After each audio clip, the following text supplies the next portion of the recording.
Good morning, dear students. Today, we are going to revise the same lesson, the wind and the leaves. Okay, the summary we had discussed last time. Today, we are going to do the exercise. I hope all of you are looking at your book. Okay, the poem written by The Winds and the Leaves by George Cooper we had discussed. Here we can find the interaction between the wind and the leaves. The poem is totally based on personification. Okay, here the wind is calling the leaves to change the dresses red and golden and then come down and play with wind. Okay, and as the leaves heard the loud call of wind, they come down and then they play together with wind. They dance, they sing together, okay? And finally, they settle down on the ground and fall asleep, okay? Then after, the winter brings snow and it will cover the leaves, okay? This is all about the poem. George Cooper, in his happy mood, he has written this poem. He enjoys winter very much. Okay, so we had read about it last time. Now today, we are going to find the similar word and the opposite words. Okay, so here are some of the words I have listed out. Look at here: breeze, increase, smooth, rotating, happy, pasture. And find the opposite words: calm, shrink, unclothed, dissatisfied, awake, slow, and displeased. Okay, these are the similar word and then opposite word you have to find out from your book's poem. I hope everyone is looking at the book. Now, how do you find these similar word and opposite word from the book? You all of you look at there in your book, page number 4, 3 and 4. Look at there. So where do we find the similar word? For that, there is a technique. Okay, if you follow the technique, then it will be very easy for you to find the similar word and opposite word. It's not only in classroom, but also in examination point of view, it will be very easy or time saving for you if you know the technique. Okay, so what are the techniques then? Okay, so when you will find the word, first of all, you should recognize which parts of a speech this word fall. So first of all, you have to know parts of speech. I hope everyone knows about parts of speech. How many parts of speech are there? There are altogether 8 parts of speech. They are noun, pronoun, adjective, adverb, interjection, preposition, and conjunction. Okay, so here you have to know that which parts of speech the word fall. Okay, just for example, this breeze, increase. So you have to know that whether it is noun or pronoun or verb or adverb or adjective, you have to find out. And then from the book, the similar word you have to find, and then you should compare, and you will know that whether the word is similar or not. Next one is tense. You should look at the tense. In tense, especially whether the word is present tense, okay, present tense or past tense, or also present participle. Present participle. This means, this present means whether verb 1 or verb 5. This is verb 2, okay? And this one is verb ing or verb 4 we normally say. Okay, so in this way, you have to know that whether it is present verb, then you have to find the present verb there. If it is past verb, then past verb. And then if it is present participle, then you have to find the present participle. It means that if the word with verb ing or ing form, then you have to find the ing form's word. And the next one is number. Okay. number here means whether the word is singular or plural. Look at here. Whether in number the word is singular or plural. You have to know it. Okay? Number also. If it is singular number, then you have to find singular. You know that singular means one and plural means more than one. Okay? So in this way, you have to find out this one. If you follow these techniques, then it is time saving, and then it will also make you feel easy to find the words. So in this way, we can do. Look at the breeze. The word breeze is here. Now, what may be the word here? From the first you go. The wind and the leaves. From the title we are going. So this breeze means wind. Okay. So look at here. This increase. Increase is which parts of speech? This is verb. Okay. And then which tense? This is present tense. Now you have to go through the words and then look at verb especially, and then verb also present verb. Okay. So go through and then you will find. For example, you can see here, put on your dresses of red and gold, for summer is gone and the days grow cold. So this grow means increase here. Okay. Now smooth.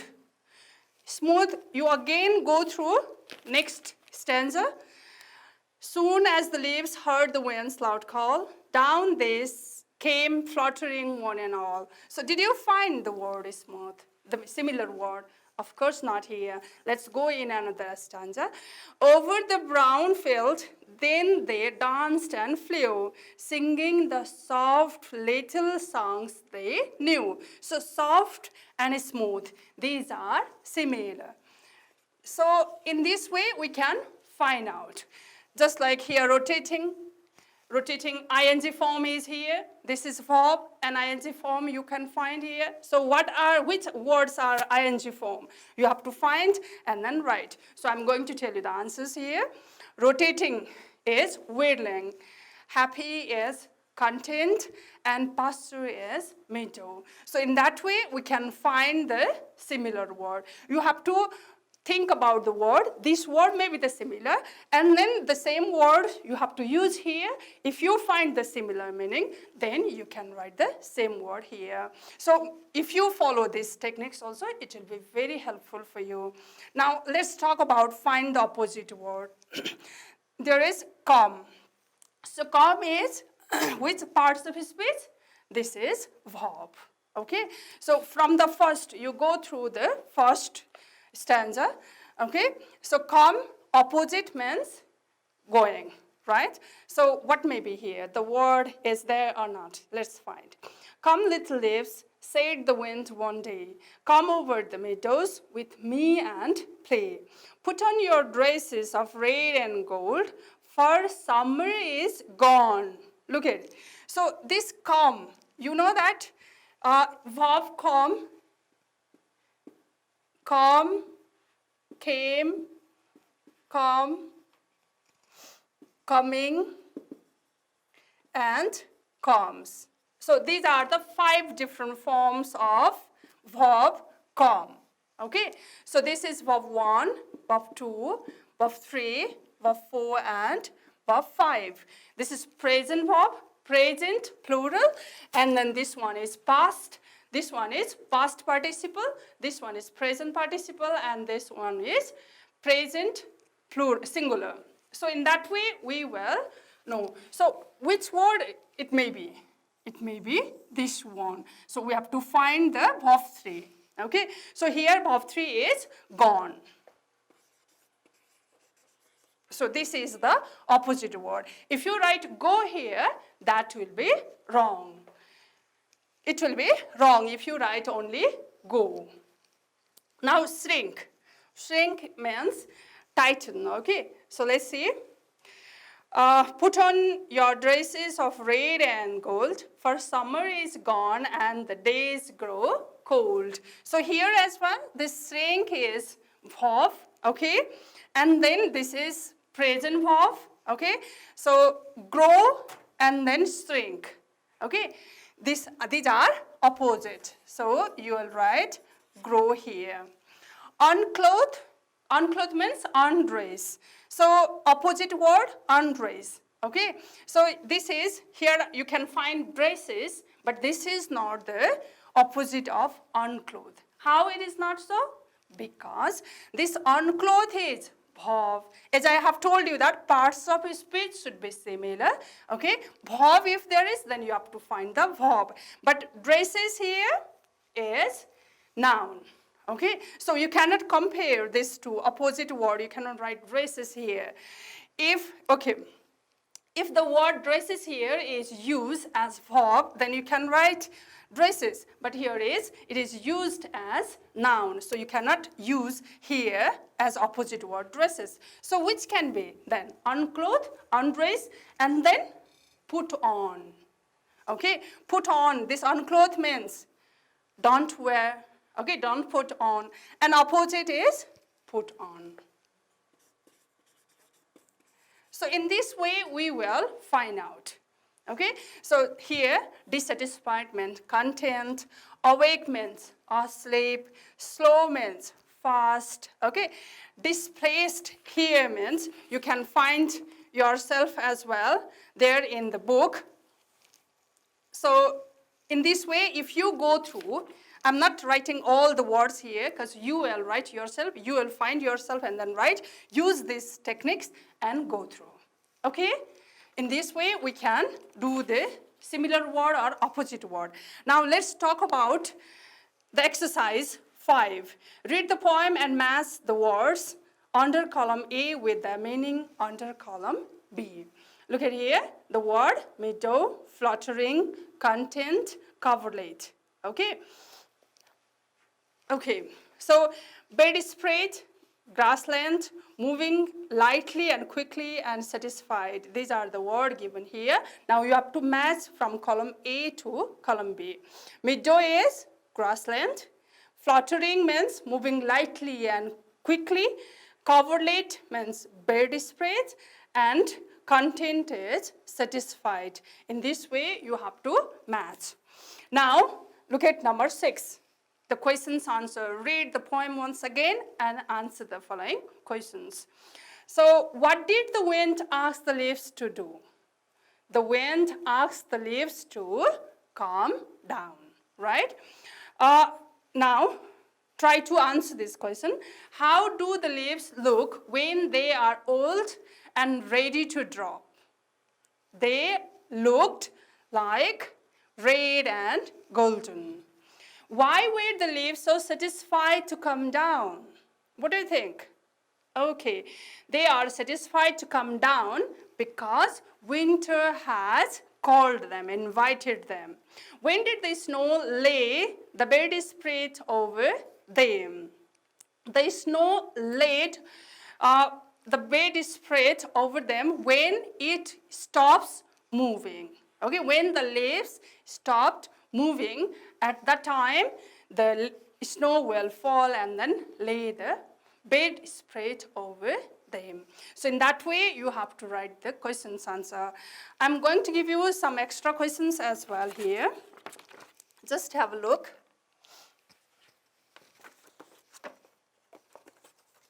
If you practice these questions, then you will understand the poem more. Look at here. At what time of the year did the wind call the little leaves? What do you think? Okay. It is now, summer has gone, okay? And autumn is present, so they have to change their dresses. And winter is approaching. At that time of the year, the wind called the leaves. Why did the wind ask the leaves to wear red dresses?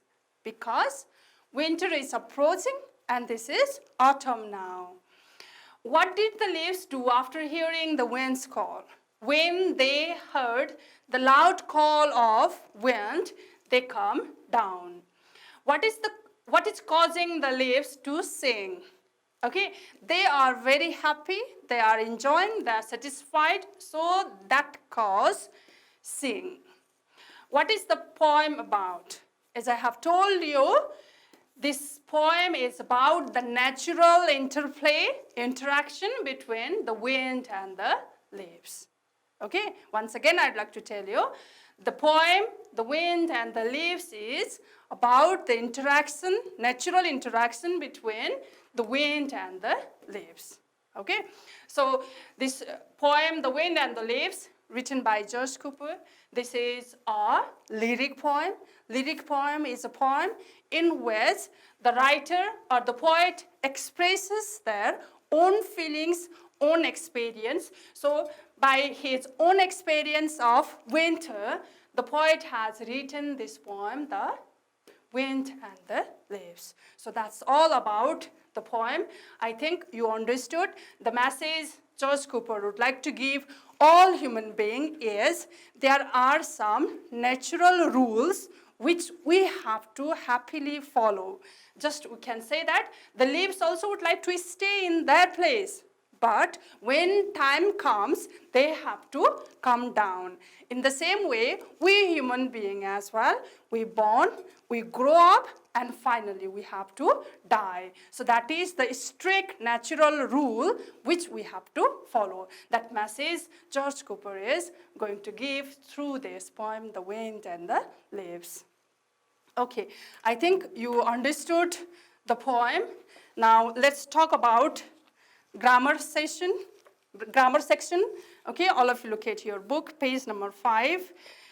Before starting the book, let's talk about some of the ideas here. This is, what is this? This is copy and this is a pen, right? Now you can see here, this is marker and this is a duster, right?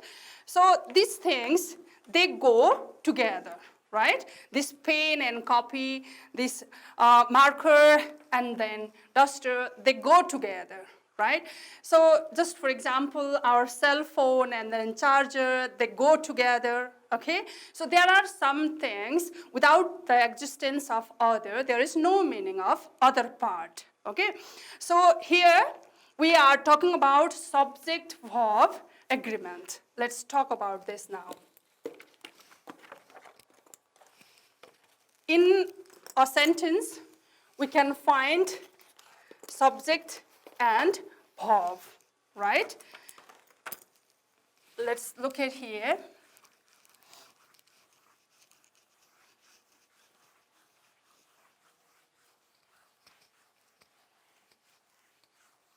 Okay.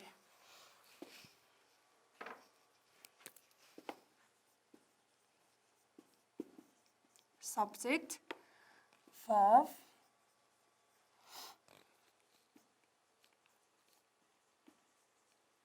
agreement.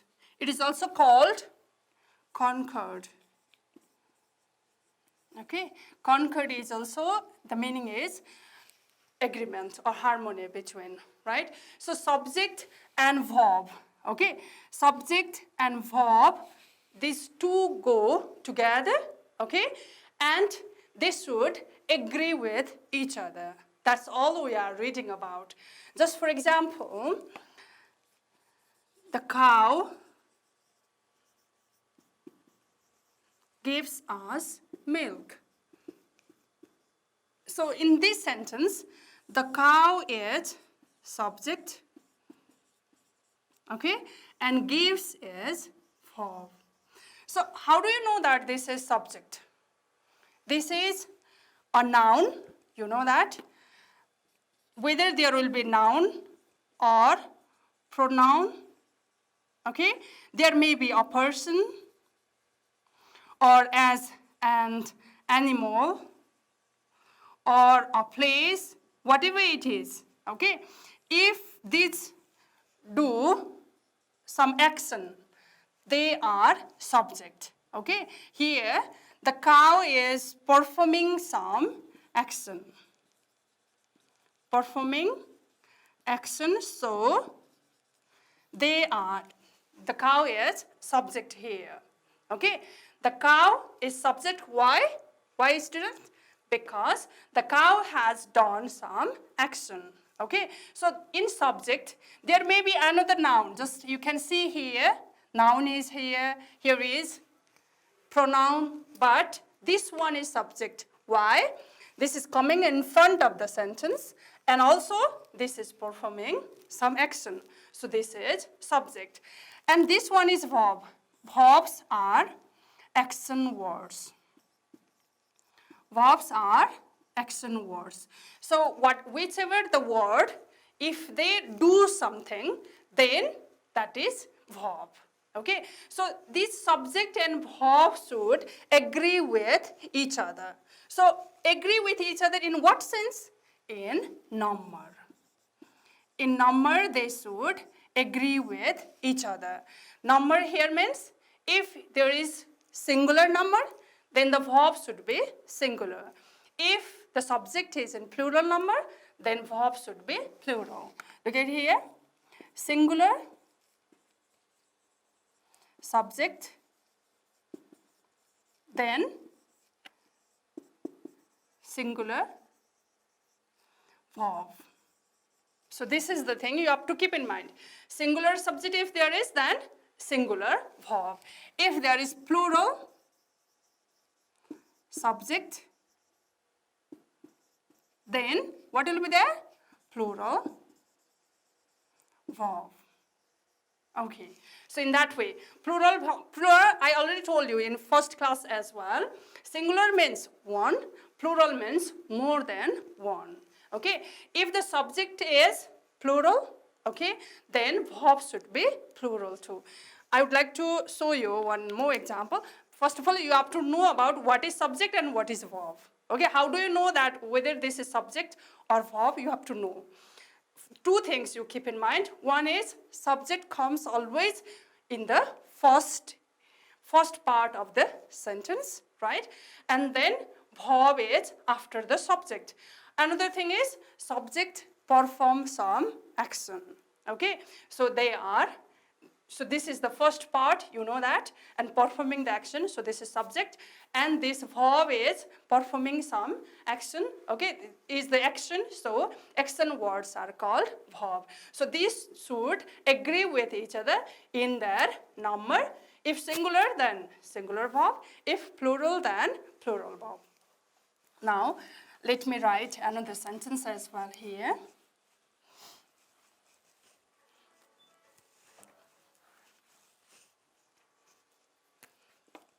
Boys are playing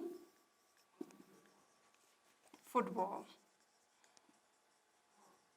Okay, in this sentence, this boys is singular or plural? What do you think? Boys means more than one. So this is plural subject. Okay, and then R is, what is? R is plural verb. Okay, these things you have to know. This, if subject is singular, then verb should be singular. If subject is plural, then verb should be plural. So in that way, you have to find out. So how do you know that whether the verb is singular or plural? Okay, you could see here, there is singular means there is only one, and here this noun is being plural by adding yes. By adding yes here, verb is singular, and by adding yes here, noun is plural. So these things you have to keep in mind. I'm going to show you one chart. You look at here. From this as well, you will know which verbs are singular and which are plural.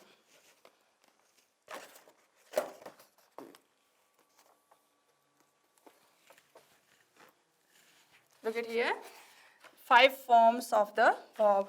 This is most known thing. You have to know this very well. 5 forms of the verb. There are 5 forms of the verb: present, past, past participle, present participle, and present. We can say it verb 1, verb 2, verb 3, verb 4, and verb 5. Okay, so this one is also present and this one is also present. But this one is present plural.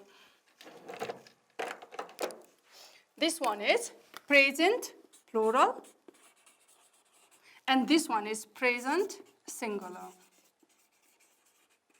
Okay, this one is plural, this one is singular. As we had discussed that if there are more than one person in the subject, then we have to use these forms. Okay, if there is only one person, if singular subject, then we have to use this one. So just have a look. Break, broke, broken, breaking and breaks. Catch, caught, caught, catching, catches. Drink, drank, drunk, drinking, drinks. Eat, ate, eaten, eating, eats. Forgive, forgave, forgiven, forgiving, and forgives. Grow, grew, grown, growing, grows. Know, knew, known, knowing, knows. So in this, now only we have to focus these two parts. Okay, forget about this now. For subject-verb agreement, you have to know these two forms, plural verb and singular verb. You have to keep in mind singular verb, that means verb 5, and plural verb means verb 1. With yes or es, you see here, with yes or es, we can make the verb singular. Okay? Without yes or es, root form of the verb, first form of the verb is present or plural. Okay? Plural is root form. With yes or es, that is present singular form. Okay? These two things you have to know about. So you can see here, just for example, he, she, it, okay? Then after singular, other subject. Okay, these all they take, which one? Which form of the verb? Verb 1 or verb 5? Or singular, plural or singular? Singular, yes, because they are singular subjects. Okay, just for example, we can write breaks. This verb 5, they take verb 5. Present singular verb they will take. And in the same way, if there is I, we, you, they, and plural nouns or pronoun. Plural nouns or pronouns as subject, you know that, they will take this plural present or verb 1. For example, you can see here, B-R-E-A-K only, break, or verb 1, root form of the verb, they will take. I break, we break, you break, they break, the boys break, okay, like this kind of. He breaks, she breaks, it breaks, and Rita breaks. Look, like this way, we have to know about which pronoun or which subject takes which singular or plural verb, we have to know.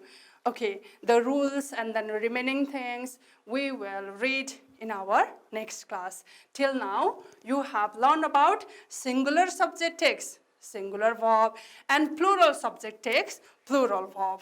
Okay, they should, subject and verb should agree with each other in their number. Singular means one, plural means more than one. So while writing two sentences, while writing the sentence, when we write subject and verb, we have to consider whether they are singular, both of them are singular, or both of them are plural. In that way, we have to find out, and accordingly, we will do. I have talked about plural present, root form of the verb, they are always plural, and then fifth form of the verb, they are always singular. We can find out whether the verb is singular or plural by looking at the last letter. If there is yes or es adding, then suffix is there. If yes or es, then that means singular verb. And if there is root form only, there is no any yes or es, then that is plural. In that way, we will find the remaining thing, the rules we will read in next class. Okay, students, thank you so much. Namaskar.